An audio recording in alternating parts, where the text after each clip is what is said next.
Welcome to our channel. Today we how to activate Grafana dashboards with Prometheus data sources. Easy tutorial step by step clearly. First, ensure you have Grafana and Prometheus installed and running. Open your web browser and navigate to your Grafana dashboard, typically found at localhost 3000. Log in using your credentials.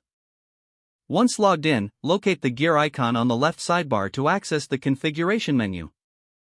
Select Data Sources from the options available. Click on the Add Data Source button. From the list of available data source plugins, choose Prometheus. In the data source configuration page, enter the HTTP URL of your Prometheus server. Typically, this URL is http://localhost 9090. Set the access method to server or browser, depending on your setup.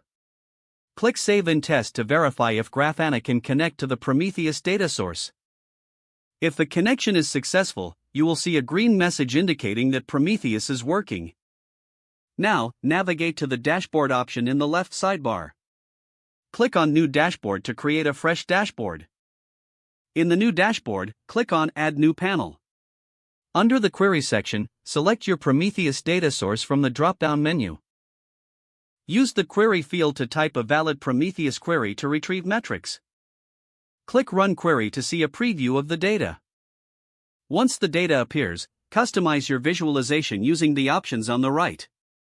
Adjust chart types, axis labels, and other settings as needed. When satisfied with the panel, click Apply to add it to your dashboard. Repeat the process to add more panels with different queries and visualizations. After adding all desired panels, arrange them by dragging to your preferred layout. Finally, click on the disk icon in the top right corner to save your dashboard.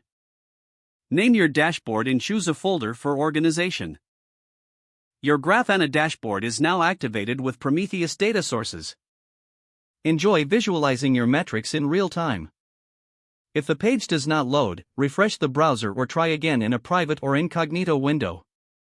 Make sure you are using the correct email address, then retype it carefully to avoid small typos. If your password is not accepted, use the reset option and create a new strong password you can remember. Don't forget to like this video and subscribe to our channel for more step-by-step tech guides.